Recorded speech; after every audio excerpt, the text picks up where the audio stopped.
Innal hamdalillah, segala puji dan puja kehadirat Allah. Nahmaduhu wa nasta'inuhu wa nastaghfiruh. Hanya kepadanya kita memuji, meminta pertolongan serta bertaubat dari dosa-dosa kita. Wa na'udzu billahi min syururi anfusina. Dan hanya kepada Allah pula kita meminta agar dijauhkan dari keburukan diri kita. Wa min sayyiati a'malina, dan dari segala dosa yang pernah kita lakukan. May yahdihillahu fala mudhillalah. Barang siapa yang telah Allah berikan petunjuk maka tidak akan pernah sesat selamanya. Wa may yudlilhu fala hadiyalah. Dan barang siapa yang telah Allah sesatkan maka tidak akan mendapatkan petunjuk selamanya. Asyhadu an la ilaha illallah wahdahu la syarikalah wa asyhadu anna Muhammadan abduhu wa rasuluh.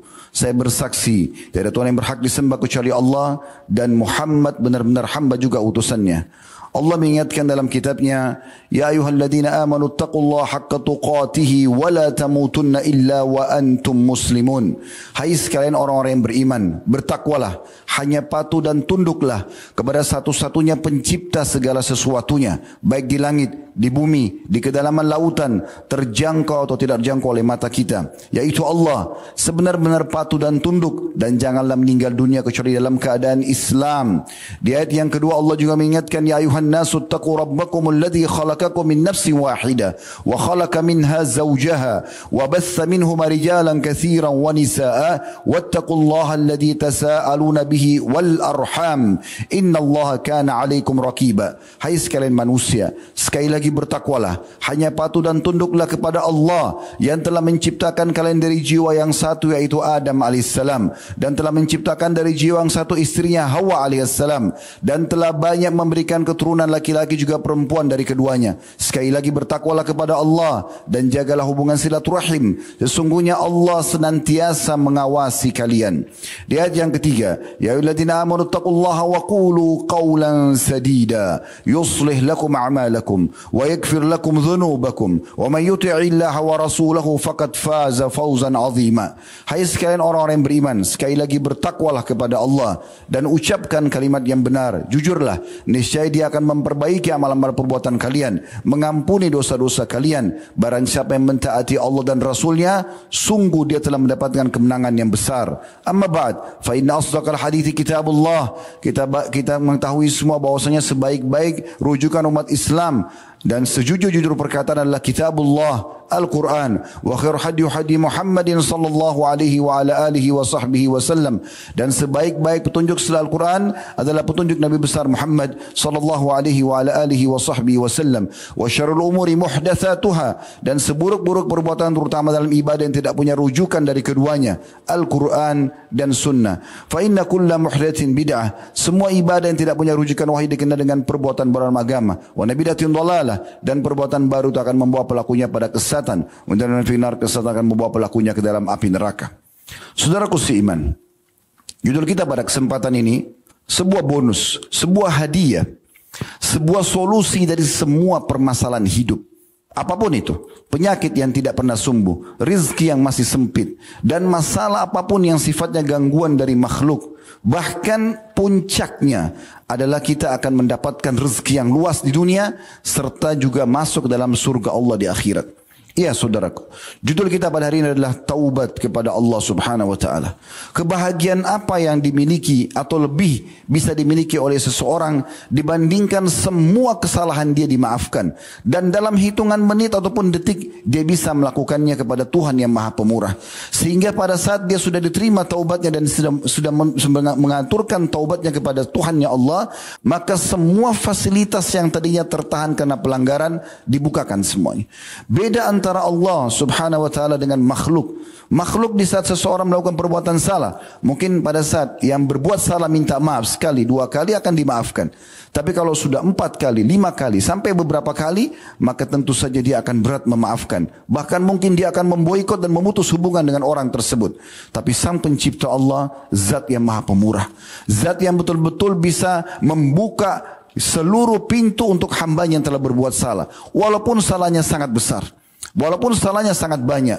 Kebahagiaan apa teman-teman sekalian? Setelah melakukan zina sekian tahun, mencuri, menipu, bahkan berbuat dosa-dosa induk yang sangat besar seperti syirik kepada Allah SWT. Pada saat seseorang taubat nasuha kembali kepada Tuhannya, Allah maafkan semuanya. Allah berikan dia kesempatan untuk memperbaiki keadaannya dan Allah berikan semua fasilitas. Semua masalahnya akan terpecahkan, semua juga kebutuhannya akan terpenuhi, puncaknya di akhirat masuk ke dalam surga. Oleh karena itu, kita perlu renungi beberapa dalil-dalil yang jelas sekali. Dari Al-Quran, Kitabullah dan juga Sunnah Nabi SAW. Bagaimana motivasi yang sangat besar berada di keduanya agar setiap hamba selalu beristighfar dan bertobat kepada Tuhannya. Istighfar berarti memohon maaf kepada Allah. Bahasa agama kita memohon ampun. Dan taubat artinya mengikrarkan tidak akan mengulangi kesalahan tersebut. Allah Subhanahu wa taala berfirman dalam salah satu atau dalam firman-firmannya diantaranya surah Nuh. Nabi Nuh alaihissalam mengingatkan kepada kaumnya agar memperbanyak istighfar. Dalam firman Allah, "Faqultu astaghfiru rabbakum innahu kana ghaffara." Aku berkata kepada umat atau kepada kaumku, beristighfarlah kalian kepada Tuhan kalian karena Dia Maha Pengampun. Manfaatnya, yursilis sama alaikum midrara. Dia akan turunkan hujan yang lebat yang bermanfaat untuk kalian dari langit. Wa yumditkum bi amwalin wa banina wa yaj'al lakum jannatin wa yaj'al lakum anhara. Dan pasti Dia akan menambah untuk kalian harta-harta kalian dan keturunan-keturunan untuk kalian serta membuat atau menjadikan buat kalian kebun-kebun yang lebat serta sungai-sungai yang mengalir. Juga dalam surah Hud, surah nomor 11 ayat 52 Allah mengingatkan Nabi Hud berkata kepada kaumnya, "Wa ya qaumi astaghfiru rabbakum thumma tubu ilaihi." Wahai kaumku, beristighfarlah kalian kepada Tuhan kalian dan taubatlah kepadanya. Manfaatnya, yursilis sama alaikum midrara. Dia pasti akan turunkan untuk kalian hujan yang lebat yang bermanfaat dari langit. Wa yazidkum quwwatan ila quwwatikum. Dan Dia akan menambahkan dengan taubat dan istighfar itu kekuatan di atas kekuatan-kekuatan kalian. Wala tatawallu mujrimin. Dan jangan pernah kalian menjadi orang-orang yang pembangkang. Allah Subhanahu wa taala juga mengingatkan dalam firman yang lain agar kita bersegera bertaubat dan beristighfar dan kembali kepadanya dalam surah Al-Imran ayat 133 yang bunyinya, wasari'u ila magfiratin min rabbikum wa jannatin arduhas samawati wal ardu iddat lil muttaqin. Berlumba-lumbalah kalian, bersegeralah kalian kepada pengampunan Tuhan kalian, dan dengan pengampunan itu kalian akan mendapatkan surga yang surga itu luasnya seluas langit dan bumi yang dijanjikan untuk orang-orang bertakwa. Demikian pula Allah Subhanahu wa taala menjanjikan dalam surah Hud ayat 3 bahwasanya orang yang memperbanyak istighfar maka akan terus diberikan kenikmatan yang tidak pernah terputus baik dunia maupun akhirat. Sebagaimana dalam firman-Nya berbunyi, wa anistaghfiru rabbakum thumma tubu ilaihi yumatti'kum mata'an hasanan ila ajalin musamma. Al-ayah. Dan aku berkata, kata Hud kepada kaumnya, beristighfarlah kalian kepada Tuhan kalian dan taubatlah kepadanya, maka Dia akan memberikan kepada kalian kenikmatan terus menerus yang sampai pada batas ajal yang sudah ditentukan. Ibnu Abbas radhiyallahu anhu menanggapi ayat-ayat ini sambil mengatakan, Allah memberikan kalian kenikmatan yang baik, yaitu rezeki dan kelapangan dengan istighfar itu. Al-Qurtubi rahimahullah berkata, inilah buah dari istighfar dan taubat, yaitu Allah akan memberikan kalian kenikmatan berupa keluasan rezeki dan juga kelapangan hidup. Nabi SAW menitik beratkan juga poin ini dari ayat-ayat Al-Quran. Sekarang kita lihat bagaimana baginda Nabi SAW, orang yang telah diampuni dosanya yang lalu dan akan datang, juga selalu rutin beristighfar. Disebutkan dalam sebuah riwayat Imam Muslim, kata Nabi SAW, innahu la yughanu ala qalbi wa inni la astaghfirullah fil yawmi mi'ata marrah. Sesungguhnya terkadang terlintas aku lalai untuk mengingat Allah, lalu aku beristighfar kepada Allah dalam sehari sebanyak 100 kali. Dalam hadis riwayat Muslim yang lain, beliau juga sallallahu alaihi wasallam bersabda, tubu ilallahi wastaghfiruh fa inni atubu fil yawmi mi'ata marrah. Segeralah taubat kalian semua kepada Allah dan juga beristighfarlah kepadanya. Sesungguhnya aku beristighfar dalam sehari sampai 100 kali. Demikian pula diceritakan oleh Ibnu Umar radhiyallahu anhuma. Beliau mengatakan dalam sebuah hadis hasan sahih riwayat Abu Daud dan juga Tirmidzi, beliau mengatakan, sesungguhnya kami menghitung dalam majlis bersama Nabi SAW Dalam satu majlis beliau selalu mengucapkan Rabbighfirli wa tub alayya innaka antat tawwabur rahim. Ya Tuhanku, ampunilah aku dan terimalah taubat dariku. Sesungguhnya engkau zat yang maha menerima taubat dan juga maha pengasih. Beliau mengatakan Nabi SAW mengulangi dalam satu majlis sampai 100 kali. Dalam hadis yang lain, itu kalau sikap Nabi SAW. Beliau memotivasi umatnya, kita semua agar terbiasa dengan istighfar itu. Dalam hadis riwayat Ahmad dan juga Ibnu Majah, beliau mengatakan, Man akthara istighfara ja'alallahu lahu min kulli diqin makhraja wa min kulli hammin faraja wa razaqahu min haitsu la yahtasib. Renungi teman-teman sekalian makna-makna ini. Bukan hanya sekedar masuk telinga kanan keluar telinga kiri, tapi ayat demi ayat sudah kami tilawakan janji dari Sang Pencipta Allah, pencipta langit dan bumi, yang menciptakan kita dan menciptakan semua fasilitas yang ada ini, dan Dia yang memberikan kita rezeki pada saat kita sedang membutuhkan rezeki atau ada rezeki pada kita. Yang ciptakan kita Allah, yang ciptakan rezeki itu Allah, yang bisa menambah cuma Allah. Kalau kita lagi ada masalah, yang ciptakan kita Allah, yang ciptakan masalah itu adalah Allah. Musibah atau cobaan itu dan yang bisa memberikan jalan keluar hanya Allah. Dan semua tergabungkan di makna istighfar. Artinya kalau orang rutin mengucapkan ini, maka rezekinya akan dilapangkan sebagaimana tadi banyak firman Allah. Juga dosa-dosanya akan dimaafkan sehingga fasilitas akan datang kepada dia sebagaimana orang-orang yang belum melakukan pelanggaran. Nabi SAW mengatakan siapa yang memperbanyak istighfar, memperbanyak, man aktsara istighfar, bukan cuma sekali dua kali, rutin membaca istighfar, maka Allah akan berikan dia kelapangan di setiap kesempitan. Ada masalah apapun, sumpah, sedih, apa saja masalah, maka akan diberikan jalan keluar. Ja'alallahu lahu min kulli dikin makhraja. Kemudian juga Allah akan memberikan kepada dia solusi dari kesedihan yang sedang menimpanya, serta Allah akan memberikan rezeki yang dari arah yang dia tidak pernah sangka. Juga dalam hadis yang lain riwayat Bukhari Muslim, kata baginda Nabi SAW, "Idza aznama al-'abdu dzamban faqal." Kalau seandainya seorang hamba itu melakukan dosa lalu dia mengucapkan, "Allahumma ighfirli," ya Allah maafkanlah aku. Fayaqulu Allah azza wa jalla, maka spontan pada saat itu Allah yang maha mulia dan maha tinggi menjawab, "Aznaba abdi dzamban fa'alima anna lahu rabban ya'khudhu bidz-dzambi wa yaghfiru dzambal 'abd, i'mal ma syi'ta faqad ghafartu lak." Kalimat mulia sekali, perhatikan baik-baik. Maka Allah berkata pada saat seorang hamba mengucapkan sekali saja, "Ya Allah ampunilah aku, Allahumma ighfirli." Allah mengatakan hamba aku ini melakukan perbuatan dosa dan dia tahu, dia sadar dengan ucapannya Allahumma ighfirli bahwasanya ada Tuhan yang akan menghukum dosa kalau terjadi pelanggaran dan sekaligus bisa memaafkan dengan tidak menghukum hamba. Maka ketahuilah, berbuatlah setelah kau mengucapkan kalimat tersebut kebaikan-kebaikan karena aku telah memaafkan kesalahanmu yang lalu.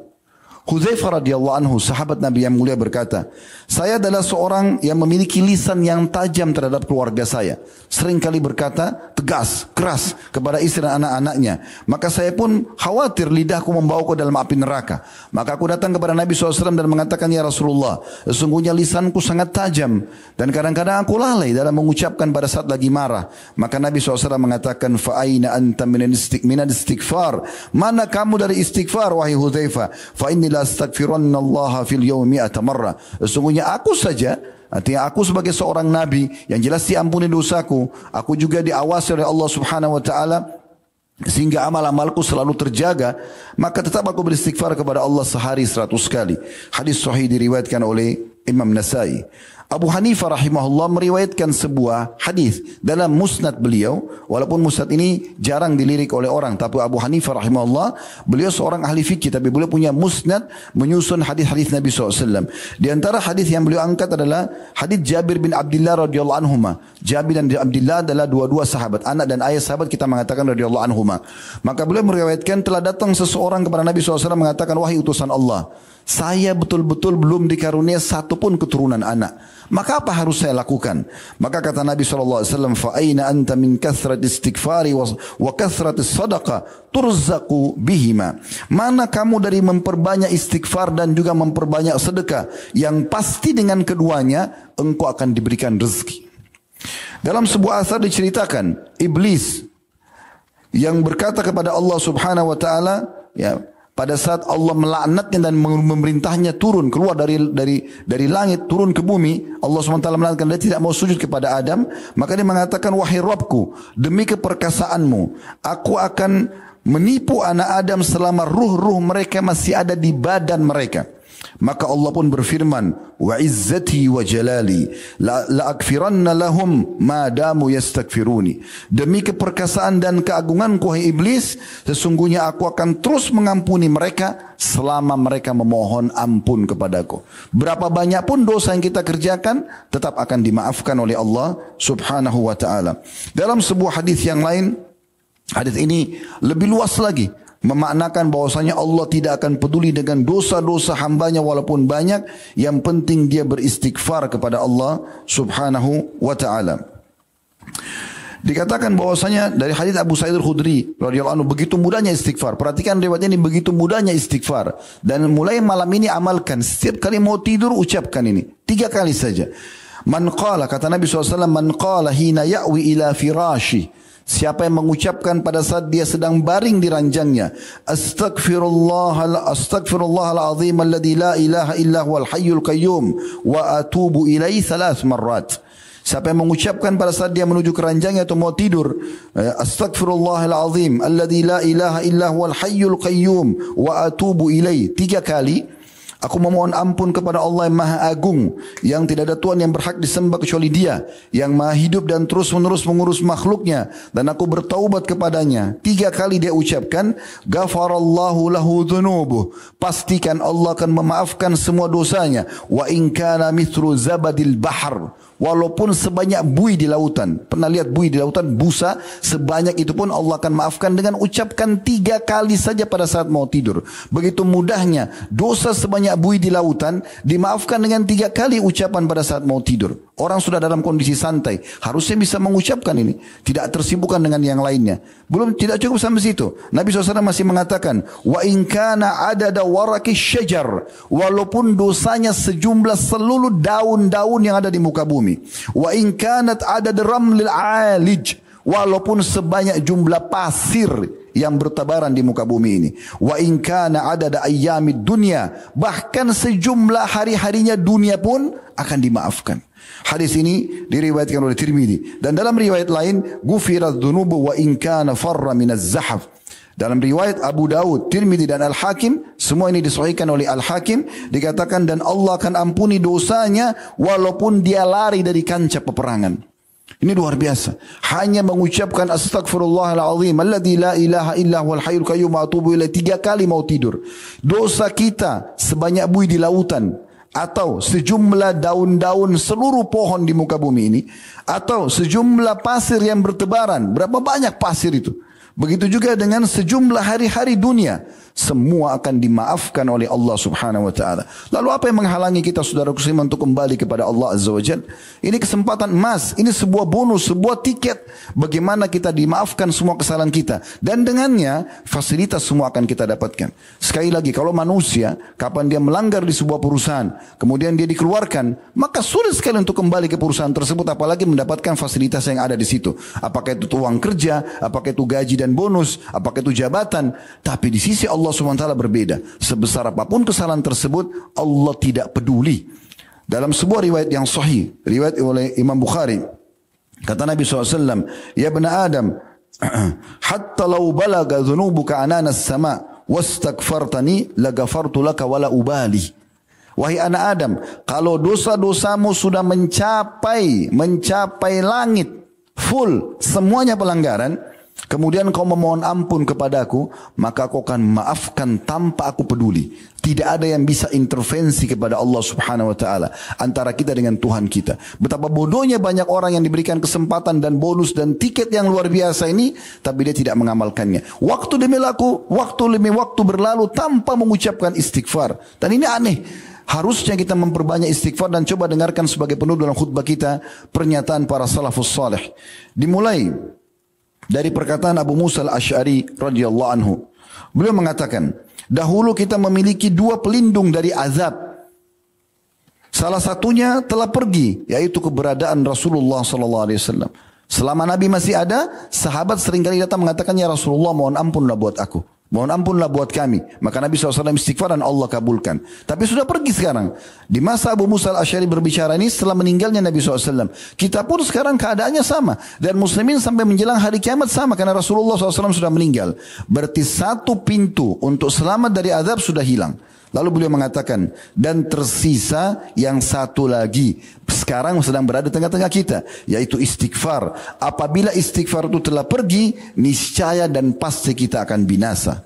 Rabi' bin Husaim rahimahullah, seorang tabi'in yang masyhur berkata, merendahlah kalian kepada Rabb kalian, berdoalah kepadanya di kala senggang, karena Allah telah berfirman dalam sebuah hadis qudsi, man da'ani fir rakhai ajabtu fis syiddah. Siapa yang berdoa kepadaku di saat dia sedang lapang, lagi sehat, lagi bagus pekerjaannya, maka aku akan jawab dan mudahkan urusannya di saat dia sedang sempit. Wa man sa'alani a'taitu. Siapa yang mohon kepadaku, tinggal angkat tangan, mulai dengan alhamdulillah wassalatu wassalamu ala rasulillah, lalu sampaikan hajat. Tidak ada sekretaris, tidak ada perantara. Langsung mohon kepada Sang Pencipta Allah yang maha mendengar, maha mengetahui. Ucapkan, maksimalkan doa itu. Maka kata Allah SWT, siapa yang mohon aku akan berikan. Wa man tawadha li rafa'tu. Siapa yang merendah karena aku akan tinggikan derajatnya. Wa man tafarraga li rahimtu. Siapa yang meluangkan waktu untuk beribadah kepadaku, aku akan selalu mengasihinya. Wa man istaghfarani ghafartu lahu. Dan siapa yang memohon ampun kepadaku, aku akan maafkan kesalahannya. Ibnul Jauzi rahimahullah berkata, Iblis berkata, aku membinasakan anak cucu Adam dengan dosa, dan mereka justru membinasakanku dengan istighfar dan kalimat la ilaha illallah.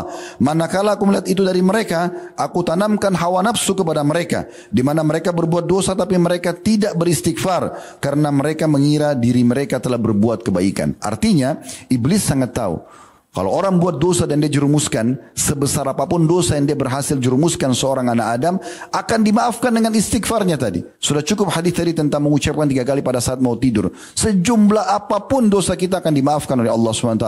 Memenuhi langit pun iya. Maka semua upaya iblis akan sia-sia hanya dengan istighfar kita dan taubat kepada Allah. Kata ada rahimahullah berkata, Al-Quran menunjuki kalian tentang penyakit dan obat penyembuh kalian itu. Penyakit kalian adalah dosa dan obat penyembuh kalian adalah istighfar. Ali radhiyallahu anhu mengatakan, yang aneh ada orang binasa padahal keselamatan ada bersamanya. Ditanya kepada beliau, apa keselamatan yang Anda maksudkan? Kata Ali radhiyallahu anhu, istighfar. Astaghfirullah wa atubu ilaih. Apa beratnya kalimat ini? Semua permasalahan induknya ada di dosa.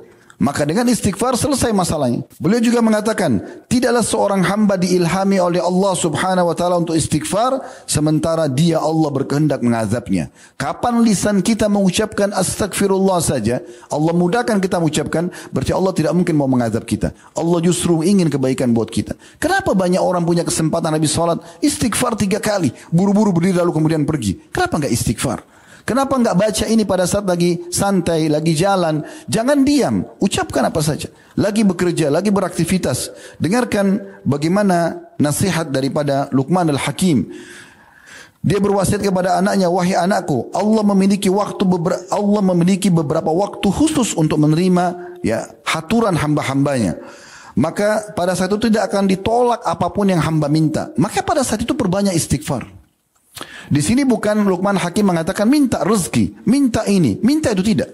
Diajar anaknya, waktu mustajab mohon ampun. Kenapa? Karena kalau ada dosa dimaafkan, berarti kita aman dari siksa. Dan juga dengan istighfar rezeki sudah datang. Nabi Adam alaihissalam pada saat diusir atau dikeluarkan oleh Allah SWT dari surga, Nabi Adam tidak bilang, ya Allah kembalikan saya ke dalam surga. Rabbana zalamna anfusana, mohon ampun kepada Allah. Dengan itu Allah maafkan, ujungnya masuk surga. Dan semua anak cucu yang beriman kepada Allah juga akan masuk ke dalam surga.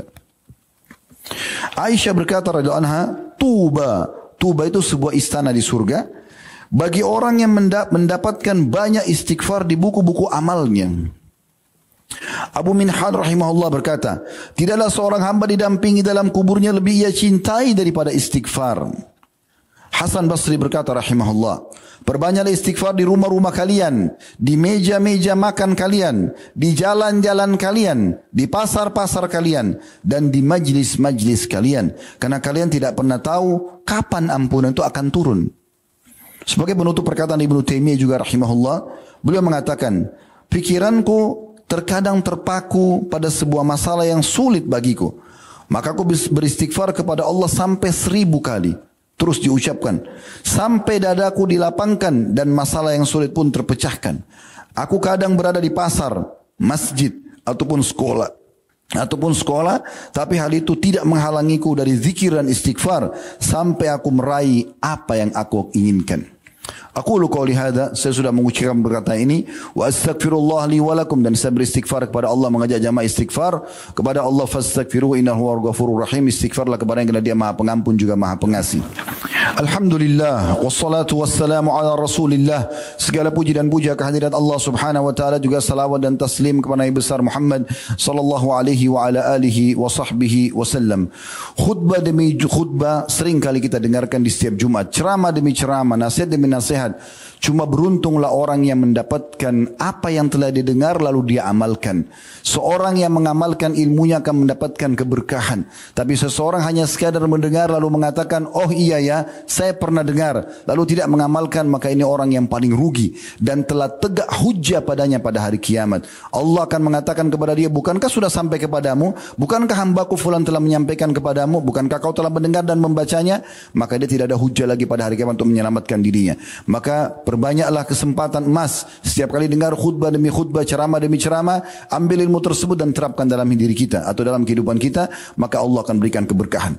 Hari Jumat adalah hari yang penuh dengan berkah dan ada waktu mustajab doa. Seringkali kami sampaikan di setiap khutbah bahwasanya ada 2 buah riwayat yang menjelaskan waktu mustajab doa. Riwayat Imam Muslim dan riwayat An-Nasai. Kata Nabi SAW, Jumat tidak ada seorang muslim berdoa kecuali akan diijabah, dan kejarlah itu pada saat khatib berada di atas mimbar sampai diiqamahkan solat. Juga khutbah, hadis yang kedua adalah Jumat adalah 12 waktu. Dan seorang muslim berdoa kecuali akan diijabah, dan perbanyaklah doa selepas asar sampai terbenam matahari. Oleh karena itu jangan sia-siakan waktu yang mustajab ini. Kita berdoa kepada Allah SWT, semoga Allah maafkan semua kesalahan dan juga Allah ijabah semua hajat kita. Alhamdulillahirabbil alamin. Kami memuji Allah sebagaimana layak kau dipuji sebagai pencipta, dan kami juga mengucapkan salam hormat kami kepada utusan Nabi besar Muhammad sallallahu alaihi wa ala alihi wa sahbihi wasallam, sebagaimana engkau telah perintahkan kami untuk mengucapkan salam hormat tersebut. Dan kami berharap engkau jadikan puji-pujian kami dan juga salawat kami kepada Nabi Muhammad sallallahu alaihi wasallam sebagai tambahan amal kami pada hari kiamat. Ya Allah, kami tidak berkumpul di masjid ini kecuali untuk mengerjakan satu perintah yang kau wajibkan kepada kami, yaitu salat Jumat. Maka terimalah pahala Jumat ini sempurna. Berikanlah kami pahala Jumat ini dengan sempurna. Serta terimalah seluruh amal-amal yang pernah kami kerjakan, wajib ataupun sunnah, yang sedang kami kerjakan, juga yang akan kami kerjakan sampai menjelang ajal datang nanti. Ya Allah, ampunilah kami, ampunilah kedua orang tua kami, bahkan seluruh muslimin dan muslimat, mukminin dan mukminat yang hidup dan juga yang sudah meninggal. Ya Allah, tolonglah saudara-saudara kami di Palestina, di Syria, di Yaman, di Irak, di Myanmar, dimanapun yang mereka sedang tertindas. Ikhlaskan niat mereka. Terima para syuhada mereka, muliakan Islam di tangan mereka dan tangan kami semua, sekaligus serahkan kami bersama mereka di pahala, baik dengan doa juga dengan harta dan juga dengan tenaga kami. Ya Allah, makmurkanlah negara kami, amankanlah negara kami. Siapa menginginkan keburukan bagi Islam, bagi muslimin, bagi negara kami Indonesia, maka kembalikan tipu daya mereka kepada diri mereka sendiri. Berilah petunjuk para pemimpin kami agar selalu bertakwa kepadamu dan juga menjalankan tugas-tugas mereka dengan baik, serta jadikan juga kami masyarakat yang selalu patuh dan gotong royong, saling kerjasama agar bisa memakmurkan negeri kami dan juga mensyukuri nikmat yang telah Engkau berikan kepada kami, dan jadikan kami sebagai contoh bagi negara-negara yang lain. Dan ya Allah, berikanlah kami semua kebaikan di dunia. Rabbana atina fid dunya hasanah, dan semua kebaikan di akhirat. Wa fil akhirati hasanah, dan masukkan, selamatkan kami dari api neraka. Wa qina adzabannar, dan masukkan kami dalam surga bersama orang-orang yang patuh. Wa adkhilnal jannata ma'al abrar. Ya Azizu ya Ghaffar, wa Izzat ya Mulia dan Maha Pengampun. Ya Rabbal alamin, wahai Tuhan alam semesta. Wa sallallahu nabiyana Muhammadin walhamdulillahi rabbil alamin. Inna Allah ya'mur bil adli wal ihsani wa ita'i dzil qurba. Ketahuilah Allah selalu memerintahkan kita berbuat keadilan, kebaikan dan juga berbuat baik pada sanak kerabat. Ya'idukum la'allakum tattaqun wa yanha 'anil fahsya'i wal munkari wal baghi. Dan Allah melarang untuk berbuat perbuatan keji, perbuatan dosa dan juga pembangkangan. Ya'idukum la'allakum tadhakkarun. Ingatlah itu agar dan jadikan sebagai prinsip hidup kalian. Fadhkurullaha 'azima yadhkurkum. Ingatlah kepada Allah, Allah akan ingat kepada kalian. Washkuruhu 'ala niyami yazidkum. Syukuri nikmat dia pasti akan tambah. Wa dzikrullahi akbar. Mengingat Allah adalah amal yang paling besar. Wa aqimi shalah, dan dirikanlah salat.